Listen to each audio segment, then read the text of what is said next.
بسم اللہ الرحمن الرحیم۔ السلام علیکم۔ آج ہم سورۃ بقرہ کی آیت نمبر 272 سے شروع کریں گے۔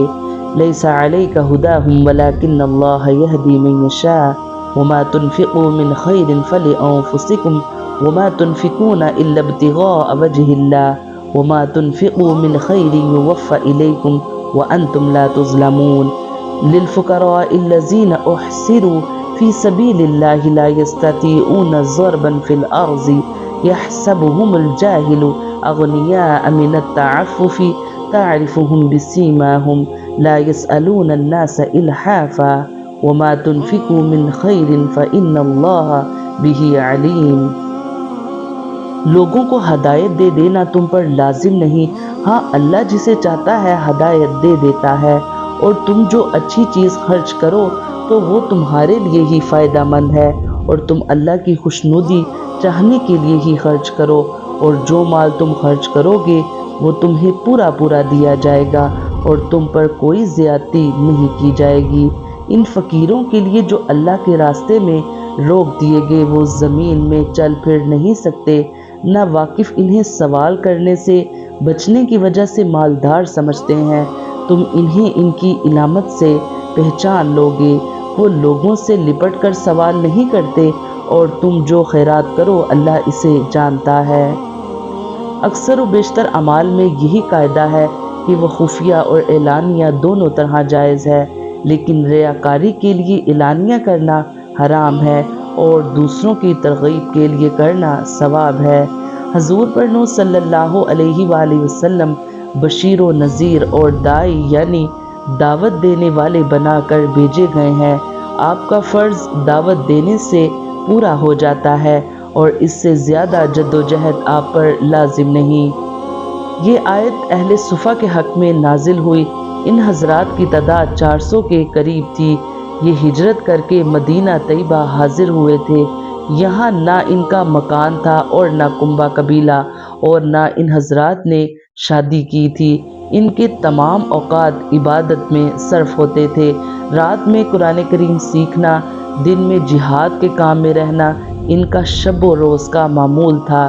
انہی حضرات کی صف میں وہ علماء و طلباء، مبلغین و خادمین دین داخل ہیں جو دینی کاموں میں مشغولیت کی وجہ سے کمانے کی فرصت نہیں پاتے۔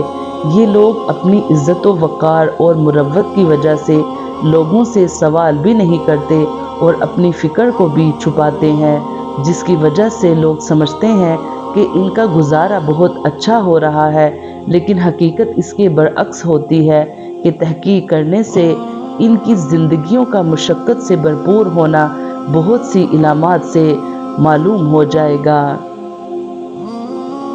الذین ينفقون اموالهم باللیل والنہار سرا وعلانیۃ فلهم اجرهم عند ربهم ولا خوف علیہم ولا هم يحزنون الذین یأکلون الربا لا يقومون الا كما يقوم الذی يتخبطه الشیطان من المس ذلك بأنهم قالوا انما البيع مثل الربا وأحل الله البيع وحرم الربا فمن جاءه موعظة من ربه فانتهى فله ما سلف وأمره إلى الله ومن عاد فأولئك أصحاب النار هم فيها خالدون يمحق الله الربا ويربي الصدقات والله لا يحب كل كفار أثيم۔ وہ لوگ جو رات میں اور دن میں پوشیدہ اور اعلانیہ اپنے مال خیرات کرتے ہیں، ان کے لیے ان کا اجر ان کے رب کے پاس ہے، ان پر نہ کوئی خوف ہوگا اور نہ وہ غمگین ہوں گے۔ جو لوگ سود کھاتے ہیں وہ قیامت کے دن نہ کھڑے ہوں گے مگر اس شخص کے کھڑے ہونے کی طرح جسے آسیب نے چھو کر پاگل بنا دیا ہو۔ یہ سزا اس وجہ سے ہے کہ انہوں نے کہا خرید و فروخت بھی تو سود ہی کی طرح ہے، حالانکہ اللہ نے خرید و فروخت کو حلال کیا اور سود کو حرام کیا۔ جس کے پاس اس کے رب کی طرف سے نصیحت آئی پھر وہ باز آ گیا تو اس کے لیے حلال ہے وہ جو پہلے گزر چکا، اور اس کا معاملہ اللہ کے سپرد ہے، اور جو دوبارہ ایسی حرکت کریں گے تو وہ دوزخی ہیں، وہ اس میں مدتوں رہیں گے۔ اللہ سود کو مٹاتا ہے اور صدقات کو بڑھاتا ہے، اور اللہ کسی نہ شکرے بڑے گناہگار کو پسند نہیں کرتا۔ سود کو حلال سمجھ کر کھانے والا کافر ہے، کیونکہ یہ قطعی حرام ہے، اور کسی بھی حرام قطعی کو حلال جاننے والا کافر ہے، اور ایسا شخص ہمیشہ جہنم میں رہے گا۔ اور جو شخص سود کو حرام سمجھتے ہوئے کھائیں تو وہ سخت گناہگار ہیں اور عرصہ دراز تک جہنم میں رہیں گے۔ ان الذين آمنوا وعملوا الصالحات واقاموا الصلاة وآتوا الزكاة لهم اجرهم عند ربهم ولا خوف عليهم ولا هم يحزنون يا ايها الذين آمنوا اتقوا الله وذروا ما بقي من الربا ان كنتم مؤمنين فإن لم تفعلوا فأذنوا بحرب من الله ورسوله وَإِن تُبْتُمْ فَلَكُمْ رُؤُوسُ أَمْوَالِكُمْ لَا تَظْلِمُونَ وَلَا تُظْلَمُونَ۔ بے شک وہ لوگ جو ایمان لائے اور انہوں نے اچھے کام کیے اور نماز قائم کی اور زکوٰۃ دی، ان کا اجر ان کے رب کے پاس ہے، اور ان پر نہ کوئی خوف ہوگا اور نہ وہ غمگین ہوں گے۔ اے ایمان والو، اگر تم ایمان والے ہو تو اللہ سے ڈرو، اور جو سود باقی رہ گیا اسے چھوڑ دو۔ پھر اگر تم ایسا نہیں کرو گے تو اللہ اور اللہ کے رسول کی طرف سے لڑائی کا یقین کر لو، اور اگر تم توبہ کرو تو تمہارے لیے اپنا اصل مال لینا جائز ہے، نہ تم کسی کو نقصان پہنچاؤ اور نہ تمہیں کوئی نقصان پہنچائے۔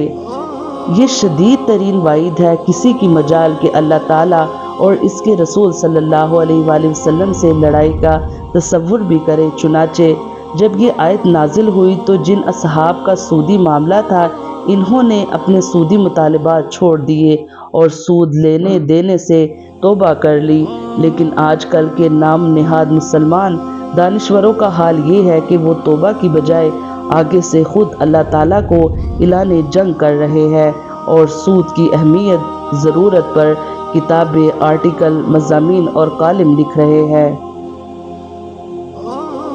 وَإِن كَانَ ذُو عُسْرَةٍ فَنَظِرَةٌ إِلَىٰ مَيْسَرَةٍ وَأَن تَصَدَّقُوا خَيْرٌ لَكُمْ إِن كُنتُمْ تَعْلَمُونَ وَاتَّقُوا يَوْمًا تُرْجَعُونَ فِيهِ إِلَى اللَّهِ ثُمَّ تُوَفَّىٰ كُلُّ نَفْسٍ مَّا كَسَبَتْ وَهُمْ لَا يُظْلَمُونَ۔ اور اگر مقروض تنگ دست ہو تو اسے آسانی تک مہلت دو، اور تمہارا قرض کو صدقہ کر دینا تمہارے لیے سب سے بہتر ہے اگر تم جان لو۔ اور اس دن سے ڈرو جس میں تم اللہ کی طرف لوٹائے جاؤ گے، پھر ہر جان کو اس کی کمائی بھرپور دی جائے گی اور ان پر ظلم نہیں ہوگا۔ یہ آیت اگرچہ سود کے حوالے سے ہے، لیکن عمومی زندگی میں بھی شریعت اور عقل کا تقاضا یہ ہے کہ نہ ظلم کیا جائے اور نہ ظلم برداشت کیا جائے، یعنی ظلم کو ختم کرنے کی کوشش کرنی چاہیے، کیونکہ بعض اوقات ظلم کو برداشت کرنا ظالم کو مزید جرح کرتا ہے۔ اللہ تعالیٰ ہمیں نماز پڑھنے کی، قرآن پڑھنے کی، اس پر عمل کرنے کی توفیق عطا فرمائے۔ آمین یا رب العالمین۔